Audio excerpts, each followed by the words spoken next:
Hi guys, Kaze here. Welcome back. We're back with some more dangerous relationship with Taiga after that last episode. I don't know what's gonna happen. What do you I don't know. I'm scared. Crap. And he knew he was there. It's so annoying. But it's like, hopefully we can get things better. So let's see what happens in chapter 8, Confession in the Rain. Kicking the door open with his foot, Taiga trampled out of the studio. Taiga, wait! When I went to chase, Akira yanked me back by the arm. You don't have to go. He'll be out of your life soon enough. Tell him you love Taiga. Shake your hand free. No, I love Taiga. I love Taiga. I know, but in a while I'll love him forever. I'm sorry. I'm happy to know you like me, but I'm sorry. Right now, Taiga is all that matters to me. You're emotional right now. Once you come to your senses, you'll see. He'll never change. I'll always feel this way about him. Having finally spoken the truth, it felt like a tremendous load had lifted off me. No matter how far he goes or how long he leaves, I'll wait for him. Only his empty and bleak stare looked back at me. I'm sorry. With a final bow, I turned to leave the studio. Forcing myself to stay calm in front of him, I walked quickly to the exit. Then, as soon as I was out of his sight, I ran as fast as I could. I had to find Taiga. Scrambling to each and every room, I went on a frantic hunt for him. I tried calling his cell phone, but it wouldn't connect. He might have gone outside already. Running back to the waiting room, I grabbed my things and rushed out with haste. It wasn't long until I found Taiga wandering outside the studio. Taiga! I screamed at his back, but no reaction other than a slight tremble. He continued walking. Taiga, wait! I hurried to his side and grabbed him by the arm. He didn't even look at me, but instead threw an arm away as if rejecting me. Taiga, listen, it's not what you think. Those words brought Taiga to a halt. It's not? The look he gave me was ice cold. What part? The part where he held you? The part where he rubbed your head? His voice oozed with contempt, making me shudder. I tried to stop him. He forced me to do it. You tell him the same thing about me? No. Taiga's gaze looked down at me as nothing short of disgust. Like I'm going to believe that. He sneered and snorted with scorn. Why did you lie to me? Lie? You said you were Toyonaga today. I called reception and they said he wasn't in today. I thought it was weird, so I came in and there was Senba written on the door. I couldn't believe it at first, so I went to the studio to see, and there you two were. His voice trailed off as if disgusted to go on. I was too ashamed to even speak, so I lowered my head. Doing so, I saw Taiga's hand shaking with fury. Taiga, listen to me. Why were you with Akira? Did you lie because you were doing things you didn't want me to know about? I lied because I knew you would be mad if you found out. I'd be mad if I found out you lied to me. Don't you ever come near me again. He turned away with some loathing and stormed off. Taiga, I'll be the way waiting for you. Waiting where? I screamed with all my heart at his back as he walked away from me. I'm guessing she means the cafe. Oh, yeah. I'll wait at the cafe, no matter how long it takes. Here you go. The owner handed me a handkerchief. Thanks. When I finally stopped crying, he poured me some hot milk and placed it on the table. Drink it. It'll warm you up. Thank you. One sip and I was ready. Felt my thoughts unwinding. He watched me drink inside. It was the only customer left in the cafe. What happened? Get in a big fight with Taiga? Yeah. Nothing to worry about. He's got a rotten mouth, so I bet it happens all the time. It's the first time we fought. Actually, I think that is. But I'll say it was my fault. Not gonna lie, we lied. We shouldn't have lied, but we lied. It's my fault. It's just something that hurt him. Oh. It was like he glanced over at the clock. Hey, you've been here a while. Why don't you head home? I said I would wait for him here. He won't come. He's too stubborn. He's no good when he gets like that. I know. I see. Well, you can always meet him again another day. I told him I'd be here today. You're pretty stubborn yourself. While chuckling to himself. You two are alike. It'll be alright. I can tell. I practically raised the boy. So just head home now, okay? Just a little longer. With a bitter smile, he leaned on the window and looked at the dreary sky. I hear it's going to rain soon. You should get home before it starts pouring. I shook my head at him, and his troubled smile came back at me. I'll be closing soon. He probably was saying just to get me to go home safe and sound. You should go. You've got work tomorrow, right? Yeah. At this point, it felt rude to do anything but nod my head. Make sure you message him and let him know you went home, he said kindly while locking the door behind him. Okay. I replied, but only to comfort him. The truth is, Taiga's phone must be shut off because my calls weren't going through. In that case, he would never check his messages. I'm heading that way. Let's hope we both get home without getting soaked. Yeah. Purred with a gentle smile and started walking home. Or so I had him believe. When he was outside, I turned back and went on to the cafe again. Taking a seat in the stairs at the door, I waited. I had to wait until the very last moment. My surroundings quickly became dark and quiet, and the bitter, cold wind chilled my cheeks. It's so cold. Even so, I had to wait. It would be the worst thing I could do to not be here if he came. He would say, I knew it, and leave with a lonely face. I waited for who knows how long. Ooh, it actually is raining. Raindrops began to splatter all around me. Hope the owner got home before the rain. Looking at the time, the last train would soon be leaving for the night. I was out of time. Time to go home. Regaining my senses, I muttered to myself and stood up. I tried to shake the cold rain off me, but as more poured on, my efforts were futile. And then, meow, the cries of a cat reached my ears. A black cat was hissing at 3 other cats together in a group. The 3 cats jumped and scampered away in a group. Meanwhile, the black cat sadly watched them leave as if it had been a mistake. It reminded me so much of Taiga. Taiga. I called the cat and reached my hand out for it. After initial fright, it slowly meandered my way. Picking it up in my arms, the cat shivered, soaking in cold. I swore not to cry anymore, but once again, tears began flowing down my cheeks. This misunderstanding was my fault alone. As if finally finding a home, the black cat nuzzled its head in my hands. It meowed, and its tiny warm tongue licked the tears running down my face. I was so stupid for lying to Taiga. Why hadn't I just rejected Akira more firmly? As I regretted all his decisions, Taiga's face came to mind. His face was troubled, haunting, and as usual, in a bad mood.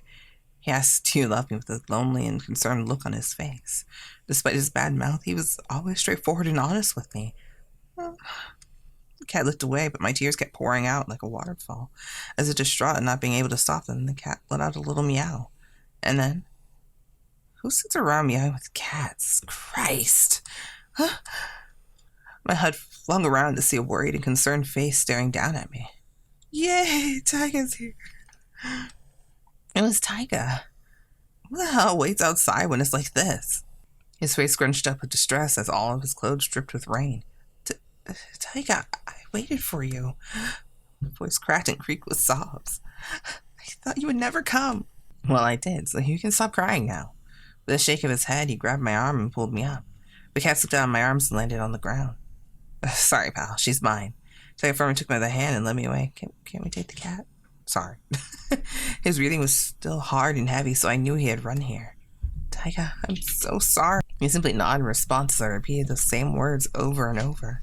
Yet he said nothing. About what happened with Akira. Hearing that name, Taiga spun around and faced me. Before I knew what was going on, he leaned in and kissed me. Yay! I love... Oh, the wet ring kiss, yes.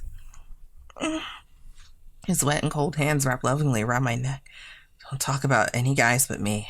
Taiga broke away, showing me a pained and troubled face that made my heart quiver. Taiga. Damn it. He grumbled to no one in particular before leaning in to kiss me again. His cold lips pressing against mine were quickly warmed by my own. As soon as he stopped the kiss and moved away, I eagerly leapt towards him with a thump. What? That hurt. My emotions swelled up as he bashfully looked away. Don't leave me. Huh?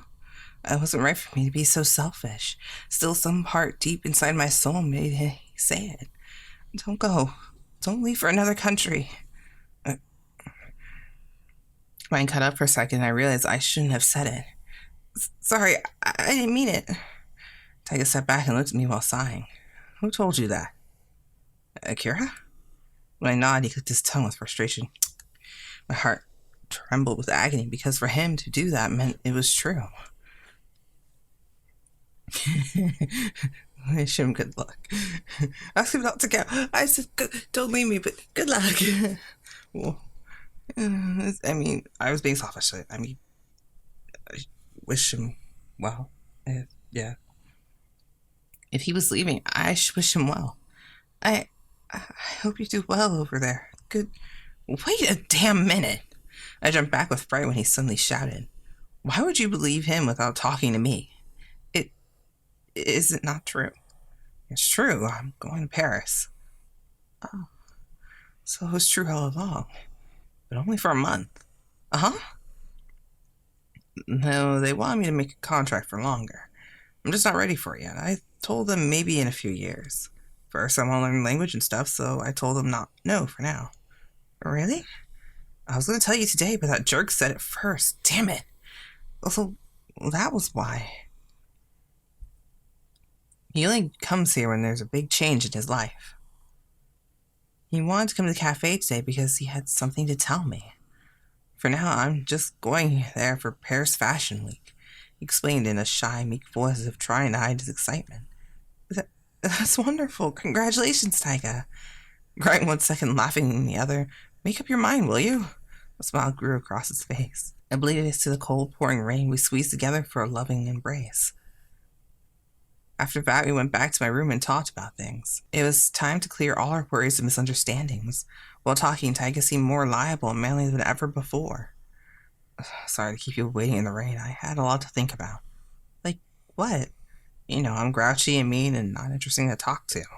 I thought maybe you'd be happier with someone like Akira." Of course not. When I saw you at the studio, I thought you had betrayed me. Just me being jealous, though. I could never say the things he does, and it's frustrating for me." "What do you mean?" "Like, I love you, and I'll make you happy." "You have to say, I know." "So you're just unsure of yourself?" "Well, that just sounds mean." "You don't have to say. I know that already." As if taken back, Taiga twitched and turned his face away, all embarrassed. "Well..."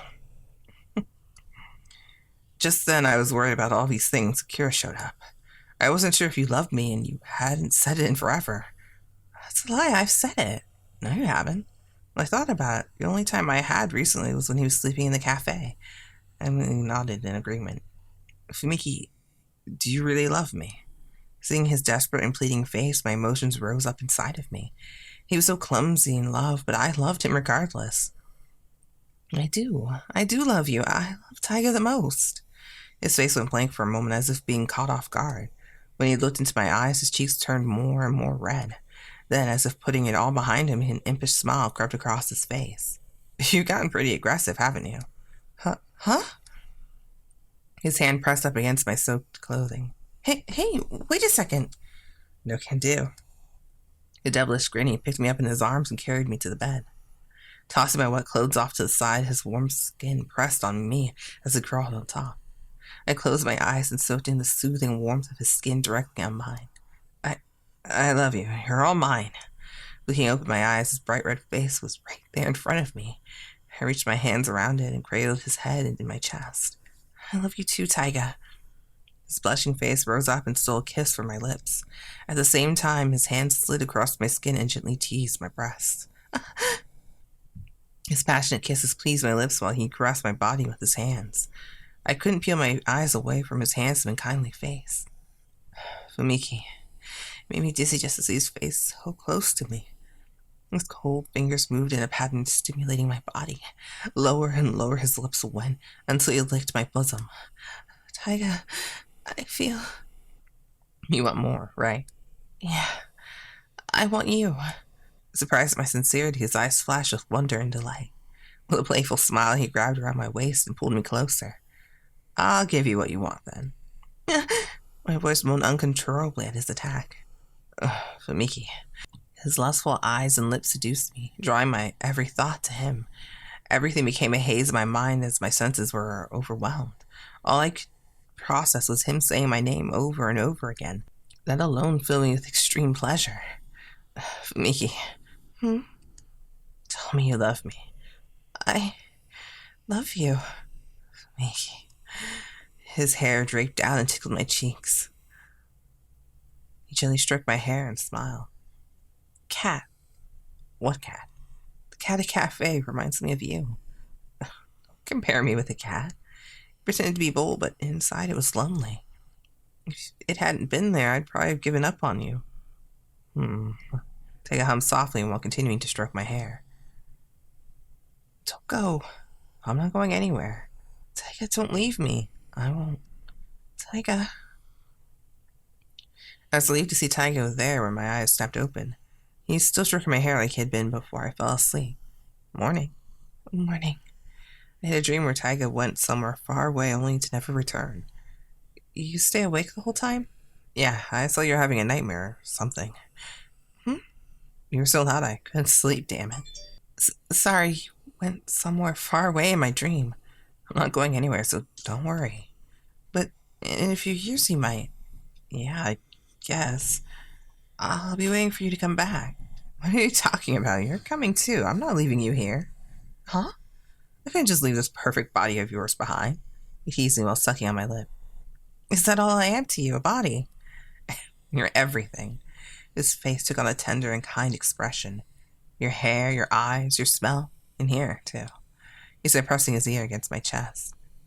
You're all mine. Taiga rested his head against me for so long that I began to hear him snore. Just like he did for me, I stayed awake and stroked his head, waiting until he woke. But he wouldn't have to wake without being held in my arms. I waited patiently, watching his peaceful, sleeping face. Oh, but that was cute. What did we get? Yes, we got 100. So we got the best end. Yes. All right. So I'll see you guys at the endings, the good and the best ending, and then the extras, and then I think he has a special scenario as well. So I'll see you guys in those. Don't forget, of course, who you want to see next to be voted for. To vote for who's next that we do next. Yeah, if that was confusing, I'm sorry. Ryouhei, Toyonaga, or Subaru Oshima, you can leave it in the comment section below if you want, or answer the poll. Unless I forgot the poll, then just, put it in the comments. Alright, I'll see you guys later. Bye! Kaze out.